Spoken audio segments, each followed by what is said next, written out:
आइए जानते हैं सन 2025 के इस दूसरे महीने फरवरी के महीने को, क्योंकि इस फरवरी के महीने में एक नहीं बल्कि पांच पांच शुभ संयोग बन रहे हैं। सबसे पहला जो संयोग होगा ये होगा महाशिवरात्रि का महापर्व, भगवान भोलेनाथ की आराधना का पर्व 26 तारीख को माना जाएगा।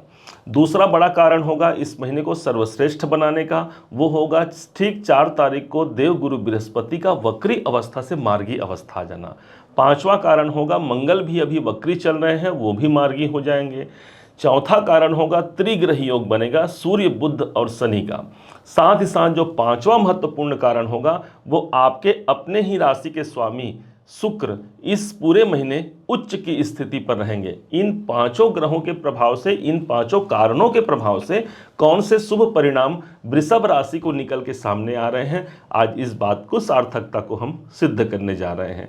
क्या ऐसा तारीख होगा, उन तारीखों की लिस्ट भी आपको दे देंगे जिन तारीखों में आपको शुभता प्राप्त होगी, अनुकूल समय वो तारीख होगा। और उन तारीखों को भी हम जान लेंगे कि कौन से तारीख में हमको सतर्क रहने की आवश्यकता रहेगी, उपाय क्या करने होंगे इस महीने को सर्वश्रेष्ठ बनाने के लिए, इस बात को भी हम जानेंगे।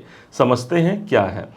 ध्यान रखिएगा, आपके अपने राशि के स्वामी, सबसे पहले स्वास्थ्य को जान लेते हैं। स्वामी आपके बनते हैं शुक्र, और इस समय पर इस पूरे महीने शुक्र की स्थिति एकादश भाव पर है और ऊपर से ये उच्च की स्थिति पर है। ये महीना स्वास्थ्य के दृष्टिकोण से एक अनुकूल महीना जाएगा, जहां पर आप पूरे लगन के साथ अपने फोकस के संग अपने काम को करते हैं। और शुक्र चूंकि यहाँ पर इनकम के भाव पर है, लाभ के घर पर है, तो हाँ, मेरे स्वास्थ्य का लाभ मिलता है, मुझे धन की प्राप्ति भी ये शुक्र ला करके देते हैं, क्योंकि शुक्र धन के कारक और साथ ही साथ एक ऐसे ग्रह हैं जो उत्साह से परिपूर्ण रखते हैं। तो ये महीना हमारा उमंग और उत्साह से परिपूर्ण रहेगा। दूसरा कारण होगा, सबसे जो इस महीने के शुरुआत में ही होगा 4 तारीख को। 4 तारीख को देवगुरु बृहस्पति वक्री अवस्था पर चल रहे हैं, जो कि आपके अपने राशि वृषभ पर ही चल रहे हैं। ये मार्गी अवस्था पर आ जाएंगे। मार्गी अवस्था पर हमारे लग्न पर ही, हमारे राशि पर ही ये मार्गी हो रहे हैं। इनका प्रभाव आएगा पंचम भाव पर। अच्छा हो गया ना, इसको मानेंगे कि आपके सोचे हुए कार्य इस महीने पूरे होंगे।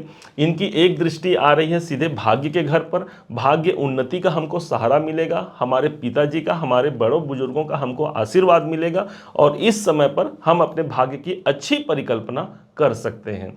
साथ ही साथ मंगल हमारे हो जाएंगे वक्री अवस्था से मार्गी अवस्था पर, ये भी आ जाएंगे। कब? 24 तारीख को। एक अच्छी बात ये हो गई कि ये मंगल अभी तक नीच अवस्था में थे, जो कि पिछले महीने 21 तारीख को ही अब एक सामान्य स्थिति पर आ गए हैं। इसका मतलब हो गया धन भाव पर मंगल है और आपके जीवन के सप्तम के स्वामी हैं, अर्थात बिजनेस से, कैरियर से इस समय पर धन की प्राप्ति के लिए ये मंगल आपका समर्थन करता है। 24 तारीख को ये मार्गी हो जाएंगे। इसके बाद ये स्थिति और अधिक महत्वपूर्ण स्थिति को जन्म देगा। आते हैं पंचम भाव। पंचम भाव एजुकेशन का होता है। जो विद्यार्थी हैं, शिक्षा प्राप्त कर रहे हैं, केतु जैसा ग्रह बैठा है, मन भटक सकता है, मन में लगन, हमको बार बार अपने मन को फोकस करना पड़ेगा और तब जाकर के मन लगेगा। लेकिन अच्छी बात ये हो गई कि गुरु की 5वीं दृष्टि इस केतु पर पड़ रही है, जिसके कारण से गुरु की गंगा जल के समान दृष्टि है, अर्थात केतु भी इस समय पर नियंत्रण रहेगा। आपके डिसीजन का परिणाम यहाँ पर निकल के सामने आता है। आते हैं नौकरी के स्थान पर।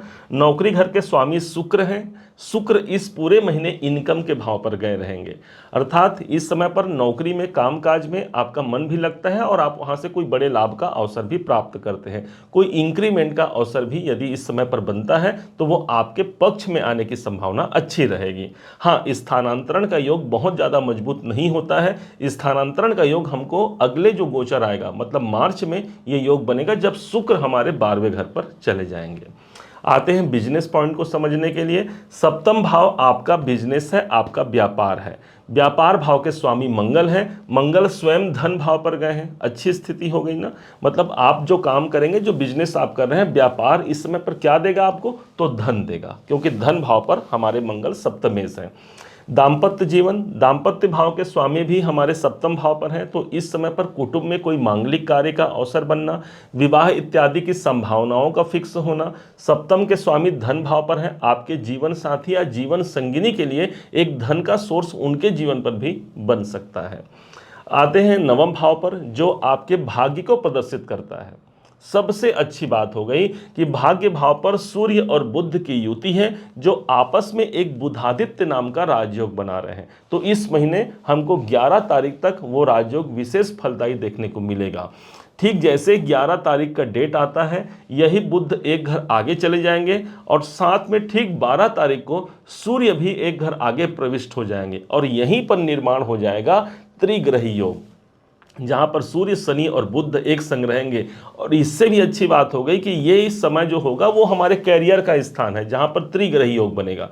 तो कर्म क्षेत्र के दृष्टिकोण से एक अनुकूल महीना निकल के सामने आएगा। कोई नए आयाम बन सकते हैं, कोई नया काम आप चालू कर सकते हैं इस महीने पर। कुछ नया आपको एप्लीकेशन फॉर्म आपने भरा है या किसी से आपने बात किया है, उनके तरफ से एक पॉजिटिव समाचार सुनने को मिल सकता है।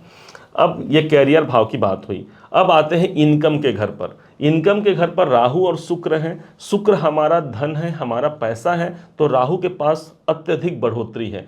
तो ये महीना चूंकि राहु के पास शुक्र पहुंच गया, हम धन की बढ़ोतरी कर सकते हैं। कोई न कोई आपके मानसिक कार्य पूर्ण होंगे, कोई इच्छाओं की पूर्ति है वो पूर्ण होंगे।